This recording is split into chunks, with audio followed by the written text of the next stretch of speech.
दक्षिणेतला दुष्काळ जो आहे त्याविषयीचं विवेचन कालच्या प्रवचनामध्ये करण्यात आलेलं होतं. त्या दुष्काळामुळं होणारे जे परिणाम आहेत ते केवळ पंथांच्या घरावरच नाही, तर सर्वसाधारण तिथली जी कुटुंब होती त्या कुटुंबाच्यावर ही झालेले होते. आणि अशा अवस्थेमध्ये माणसांची मनं जी आहेत ती विस्कळीत झालेली, अस्ताव्यस्त झालेली, त्रस्त झालेली आणि त्याचबरोबर आर्थिक दडपणामुळं अतिशय विषादपूर्ण अशी झालेली होती. आणि त्या वावठळीमध्ये पंथांचं घराणंही सापडलेलं होतं. आणि अशा अवस्थेत पंथांना जी घराकडून मिळणारी मदत आहे त्या मदतीचा ओघ स्वाभाविकपणेच अतिशय कमी झाला.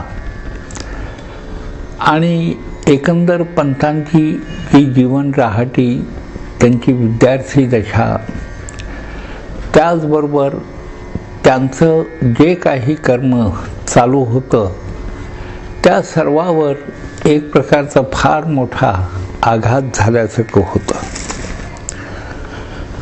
आणि अशा अवस्थेमध्ये पंथ असताना, हा प्रसंग त्यांच्यावर आला असताना त्यांना असं वाटायला लागलं की काहीतरी आपण करायला पाहिजे. आणि त्यासाठी म्हणून ते विचार प्रवण झालेले आहेत, अंतर्मुख झाले. आणि आवश्यक त्या आर्थिक नियोजनासाठी म्हणून त्यांनी आपला कर्मप्रवाह लौकिकाकडे वळवलेला आपणाला पाहायला मिळतं. अशा वेळी त्यांना सुकटणकर म्हणा किंवा त्या ठिकाणी आठवले म्हणून होते, यांच्या मुलांच्या शिकवण्या मिळाल्या, ते शिकवण्या करायला लागले. आणि त्या शिकवण्या करून जी काही प्राप्ती होई त्या प्राप्तीतून ते दिवस काढत होते बेळगावमध्ये. अर्थात हे दिवस काढणं जे होतं, आपण म्हणतो दिवस काढणं, त्या दिवस काढण्यामध्ये एक 5 गोष्टी मी आपणाला सांगाव्याशा वाटतात. त्या 5 गोष्टी अशा आहेत की अशा प्रकारच्या आपत्ती जेव्हा येतात तेव्हा खरोखर सुविद्य आणि संस्कारक्षम असा जर देह असेल तर तो देह किंवा ती व्यक्ती अंतर्मुख होत असते. आणि ही अंतर्मुखता, प्रत्येकजण अंतर्मुख होऊन सत्वप्रधान अशा प्रकारच्या विचारानं प्रेरित होईल असं नाही. पण पंथांच्या घराण्याची एकंदर भावतन्मयता म्हणा किंवा भावपूर्ण अशा प्रकारची स्थिती, त्यानंतर त्यांच्या घरात मागच्या पिढ्यांमध्ये चालत असलेल्या उपासना, त्यांच्यावर असलेले सद्गुरूंचे आशीर्वाद, हे सगळे पंथांच्या रक्तामध्ये आहेतच. आणि म्हणून पंथ अंतर्मुख झाले आणि त्यांना असं वाटायला लागलं की आपण काहीतरी यातनं तोडगा काढावा. म्हणून अर्थार्जनासाठी म्हणून त्यांनी या शिकवण्या पत्करल्या. त्यांना मदती तशी झाली. एक गोष्ट म्हणजे ही अंतर्मुखता. दुसरी गोष्ट अशी असते की सात्विक पिंड जर असेल, ज्या पिंडावर संस्कार आहेत, ज्याच्या ठिकाणी सारासार विवेक आहे आणि ज्याला परमार्थाचा ओढा आहे, अशा माणसाला काय वाटत असतं की ही जी आपत्ती आहे, ही आपत्ती जरी असली तरी सुद्धा अशा प्रकारच्या प्रसंगामध्ये सुद्धा आपण गैरवर्तणूक करता कामा नये. त्यासाठी म्हणून भक्तिप्रवण अशा प्रकारचं पंथांचं अंतःकरण जे आहे ते त्यावेळाही सत्वगुण संपन्न अशा प्रकारचंच राहिलेलं आपणाला दिसतं. हा दुसरा भाग. तिसरा भाग असा आहे की गुरुकृपांकित अशा प्रकारे त्यांचं घराणं असल्या कारणानं पंतांनी सारासार विवेक किंवा आत्मसंतुलन हा भाग अजिबात ढळू दिला नव्हता. त्यांनी तो त्या ठिकाणी तशा प्रकारचंच उन्नत सुंदर अशा प्रकारचं आचरण ठेवलेलं होतं. चौथा भाग, आपण जे कर्म करतो आहोत त्या कर्माविषयी अतिशय सुंदर अशा प्रकारची त्यांना आस्था होती आणि ते काम किंवा कार्यप्रवृत्ती त्यांची जी होती ती त्यांनी अतिशय नियोजनपूर्वक अशा प्रकारे करायचं ठरवल्याचं आपणाला त्यांच्या चरित्रावरनं दिसतं. आणि पाचवी गोष्ट, परिस्थितीची जाणीव. जाणीव हा शब्द आपल्या नेहमी ऐकिवात असतो, पण जाणीव या शब्दाला अत्यंत महत्त्व असतं. चित्ताच्या स्तरापर्यंत जो विचार कार्यरत झालेला असतो आणि ज्या विचारामुळं मनुष्याचं संतुलन राहतं त्याला जाणीव असं म्हणतात. तेव्हा अशा प्रकारे पंतांचं आयुष्य चालू होतं आणि त्याच दुष्काळात ते त्यांचे मित्र जे होते पंतांचे, हणमू नावाचा एक मित्र होता, त्याला घेऊन सहज गावाला गेले त्यांच्या. आणि गेल्यानंतर एकंदर घरची परिस्थिती वगैरे त्यांच्या लक्षात आली. परिस्थिती लक्षात आली ते सुद्धा प्रसंगावरनं लक्षात आली, कारण घरात गेल्यानंतर पंतांना कण्या देण्यात आल्या, हणमूला आंबील देण्यात आली आणि पंतांना या गोष्टीचा अतिशय खेद वाटलेला आहे. अशा अवस्थेमधनं तिथं त्यांनी काय विचार केला असेल चरित्रामध्ये मांडणी आहे. त्यांनी त्या उद्विग्नतेतून घर सोडण्याचा विचार, जंगलात जाण्याचा विचार केला. जंगलात हा शब्द थोडासा चरित्रकारांनी व्यवस्थितपणे जरी मांडला असला तरी जंगलात म्हणजे काय की कुठंतरी दूर जावं आणि काहीतरी आपण कार्यप्रवृत्तीनं किंबहुना कर्मकौशल्यानं काहीतरी प्राप्ती करून घ्यावी किंवा पळून जावं आणि पुन्हा येऊच नाही, अशा प्रकारचे नाना प्रकारचे विचार पंतांच्या आणि त्या हणमूच्या मनामध्ये येत होते आणि त्या दृष्टीनं त्यांनी तयारी चालवलेली आहे. पण पहा की बाळप्पा हे पंतांचे गुरु जे आहेत हे अधिकारी सद्गुरू आहेत आणि जो अधिकारी सद्गुरू असतो त्याचं प्रमुख कार्य जर कोणतं असेल तर कोणत्याही परिस्थितीत आपल्या शिष्याचं आत्मकल्याण कसं होईल याविषयी तो जागृत असतो. बाळप्पा त्यावेळेला दूर होते, धारवाडला होते आणि धारवाडला असताना आणि यांचे हे विचार चाललेले होते पंतांच्या गावी आणि बेळगावच्या एकंदर परिसरात त्या सगळ्या त्यांचे हे विचार चाललेले होते. ते जेव्हा सद्गुरूंच्या ध्यानात आलं तेव्हा सद्गुरू आपल्या शिष्याकडे धावून आले. ही जी गुरुची ओढ आहे ही ओढ सहसा प्रत्येकाच्या बाबतीत आढळतेच असं नाही, त्याला सद्गुरूच लागतो. आणि सद्गुरूचं प्रमुख लक्षण जर कोणतं असेल तर तो काय करतो तर शिष्याचं आत्मकल्याण व्हावं यासाठी विशेष जागृत असतो. आणि बाळप्पांना तर काय आहे, केवळ पंथांचाच नव्हे तर विश्वकल्याणासाठी म्हणून अवधूत संप्रदायाचा जो झेंडा आहे तो झेंडा अतिशय तेजस्वी रीतीनं फडकावा असा त्यांचा संकल्प होता.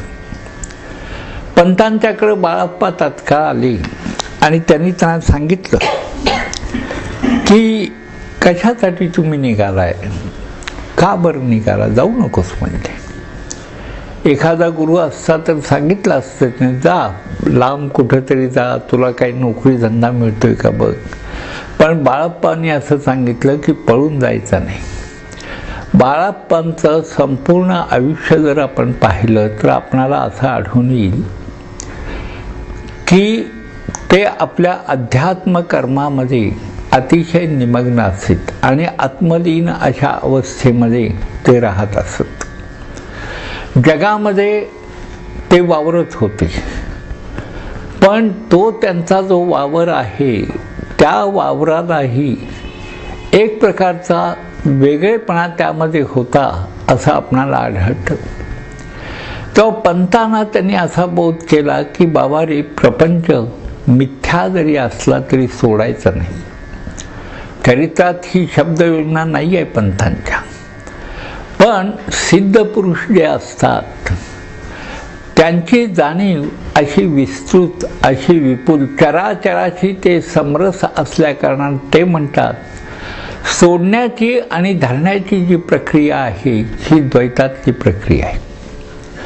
तर अध्यात्माचं अंतिम उद्दिष्ट काय असेल तर विश्व तन्मयता, तादात्म्यता आणि त्या तादात्म्यतेतून जे सर्वगत चैतन्य आहे त्या चैतन्याची यथार्थ जाणीव घेऊन साक्षी भावानं राहायचं. हे शब्द थोडे अवघड वाटतात, पण जर उत्तम उपासक असेल, भक्त असेल, ज्याच्या अंतःकरणामध्ये ईश्वराविषयी विलक्षण प्रेमभाव निर्माण झालेला असेल, त्याला या सगळ्या शब्दांची प्रचिती येत असते. त्याच्या दृष्टीनं जग आणि आपण वेगळे आहोत अशी त्यांची धारणाच असत नाही. म्हणून बाळाप्पांनी त्या वयात सुद्धा पंतांना बोध असा केला की पळून जाणे इष्ट नाही, तर संसारामध्ये राहूनच तू माझा अनादिपुत्र आहेस.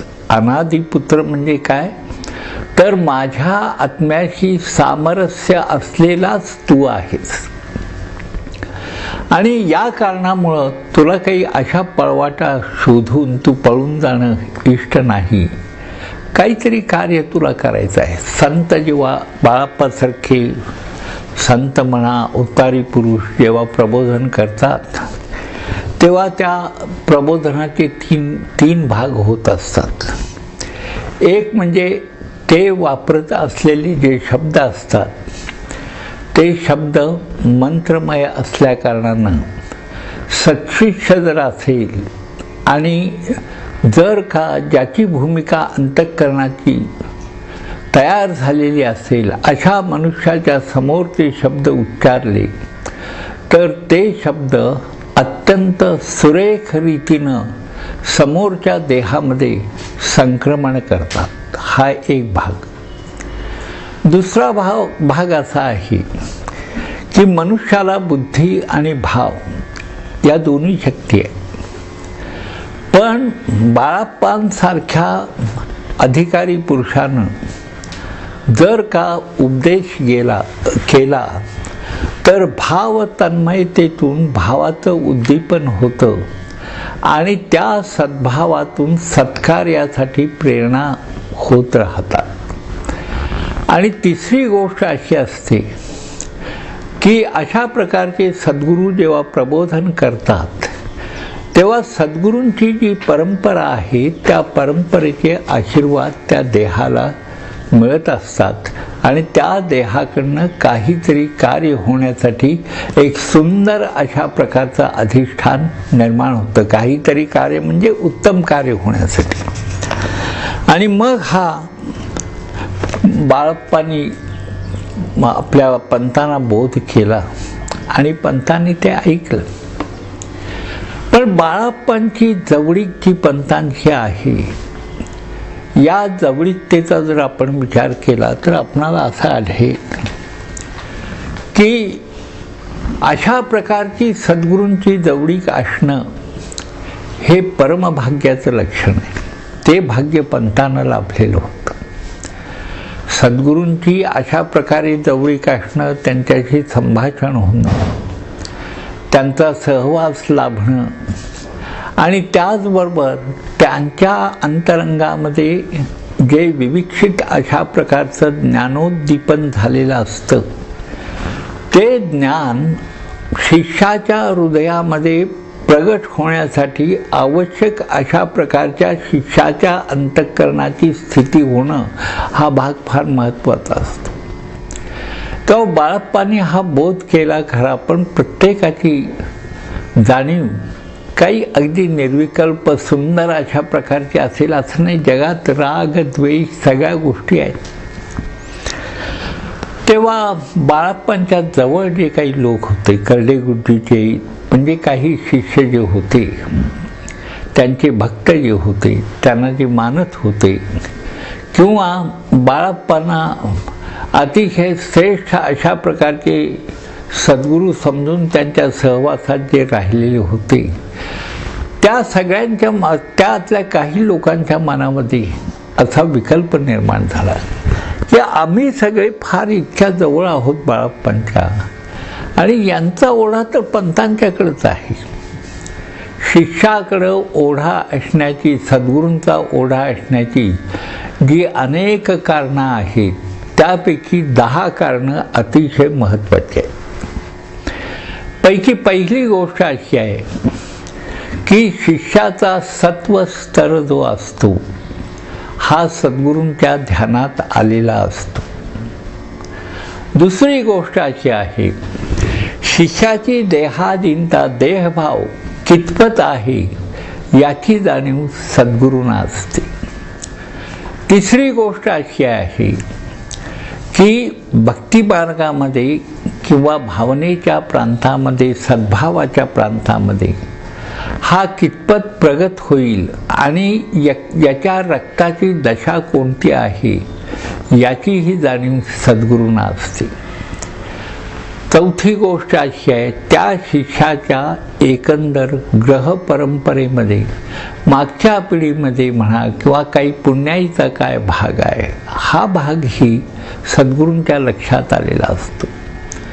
पाचवी गोष्ट अशी आहे, भाव तन्मयतेतून आवश्यक असणारी शरणागती जी आहे ती त्या शिष्याच्या ठिकाणी कितपत आहे याचाही विचार सद्गुरूंच्या ठिकाणी असतो. सहावी गोष्ट, जर का त्या शिष्याला त्यांनी एखादी गोष्ट सांगितली तर तत्परतेनं त्या गोष्टीसाठी म्हणून तो कार्यप्रवण कितपत होईल याचीही जाणीव त्यांना असते. सातवी गोष्ट अशी आहे की तपाची भूमिका जी आहे ती जर त्या शिष्याला बजावायला सांगितली तर त्याच्या हातून कितपत ती बजावली जाईल याची जाणीव असते. आठवी गोष्ट अशी आहे की शिष्य सहवासात आल्यानंतर प्रणिपात करण्याची पद्धती आहे, त्याच्या ठिकाणी जो विनय आहे तो विनय कोणत्या प्रतीचा आहे याची जाणीव असते. आणि 10वी गोष्ट अशी आहे की त्या शिष्यांचं आणि त्यांचं जे नातं जडलेलं असतं ते नातं कशा प्रकारे कार्यरत होईल याचीही जाणीव सद्गुरूंना असते. पंतांच्याकडं पाहिल्याबरोबर बाळप्पांना असं वाटलं होतं की हाच माझा अनादिपुत्र आहे, आणि हे वाटणं हे केवळ बाळप्पांचं कर्तृत्व आहे असं नाही, तर बाळप्पा ज्या परमात्म शक्तीची धारणा करत होते, ज्या परमात्म शक्तीशी त्यांचं मिलन झालेलं होतं, त्या परमात्म शक्तीला पंतांचा देह त्यांच्या समोर न्यायचा आणि त्या देहामार्फत कार्य निश्चित होईल अशी जाणीव त्यांना द्यायची, ही त्या शक्तीनं कार्य केलेलं आहे. म्हणजे गुरुशक्ती अखंड मंडलाकारम व्याप्तम येन चराचरम. ती गुरुशक्ती कशी आहे तर मंडलाकार चराचर व्याप्त आहे, तिच्या ते सगळं लक्षात आलेलंच असतं. आणि म्हणून काय झालं की बाळप्पांनी पंतांना सांगितलं की काही झालं तरी तू या मार्गापासून दूर होता कामा नये, आणि तुला ज्या वेळा त्यांना प्रथम उपदेश दिला करडेगुड्डीमध्ये तेव्हाच त्यांना सांगितलेलं होतं की तू माझा अनादिपुत्र आहेस आणि तुझ्या मार्फत अवधूत संप्रदायाचा झेंडा जो आहे हा झेंडा फडकायला पाहिजे. पंतांना त्यावेळी ते पूर्ण ध्यानात आलेलं नव्हतं आणि पंतांच्या ध्यानात आलेलं नव्हतं हे सगळे आपल्या सगळ्यांचं भाग्य आहे. कारण आपणाला काय वाटतं की आपल्या हातनं काहीच होणार नाही, आपल्या हातून कोणतीच गोष्ट होणार नाही, परमार्थ साधणार नाही. आपण प्रत्येक वेळा काय म्हणतो, ते काय बाबा फार बडे होते, फार मोठे होते. आपल्या धारणा अशा असतात, पंतांचं काम पंतांनी करावं, आमचं काम आम्ही करतो, जेवढं होईल तेवढं करतो, असं नाही आहे. तर अवधूत संप्रदायाचं जे मूलभूत उद्दिष्ट असं आहे, मग ते या जन्मातच साध्य होईल असं नाही, तर कदाचित हा जन्म जाईल, पुढच्या जन्मात साध्य होईल. पण जन्मोजन्मी सद्गुरू आपल्या शिष्याला सोडत नाही. आपल्याला काय वाटतं, गुरु आणि शिष्याचं नातं आहे, गुरु हा शिष्य निर्माण करतो.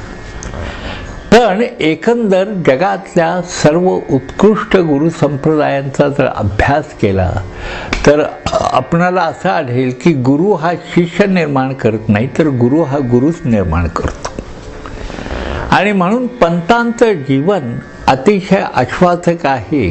हे मी का म्हणतो, तर त्यांनी पहिलं वर्तन जे केलं, आपल्या सद्गुरूंशी जे वर्तन केलं, आपल्या मित्रांच्या बरोबर जे वर्तन केलं, अभ्यास करत असताना जे त्यांचं एकंदर अनुवर्तन होतं, किंबहुना बेळगावमध्ये शिकत असताना ते जे वागत होते, हे सगळं अगदी सामान्य माणसासारखं, तुमच्या आमच्यासारखं होतं.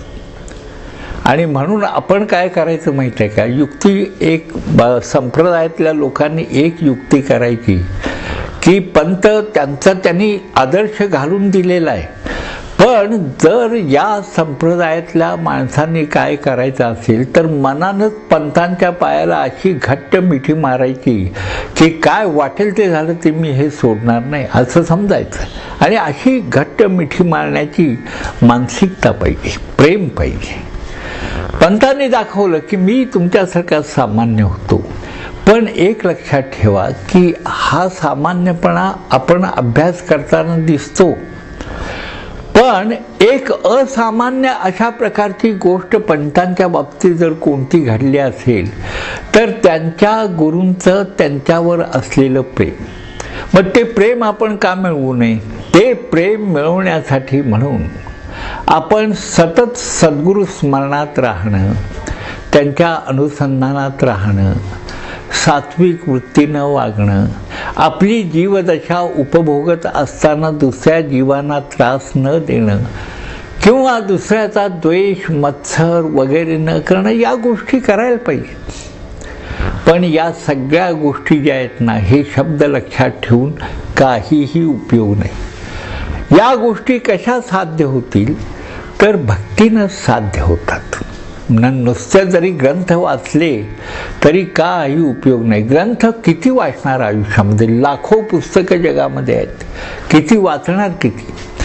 तर पहा, बाळप्पांच्या सहवासात असलेल्या काही शिष्यांना सुद्धा असं वाटलं की पंतांच्यावरच आपल्या सद्गुरूंचं इतकं प्रेम आहे, म्हणून त्यांनी काय केलं, एकदा मजा करायची म्हणले, पंतांची एकदा जिरवूया म्हणले. बघा, म्हणजे गुरुभक्त असले तरी सुद्धा त्यांच्यामध्ये अंतर्गत अशा प्रकारचा संघर्ष कली निर्माण करतो. कली म्हणजे काय माहिती आहे काय, बिघडलेली बुद्धी ज्या कारणामुळं होते त्याला कली असं म्हणतात.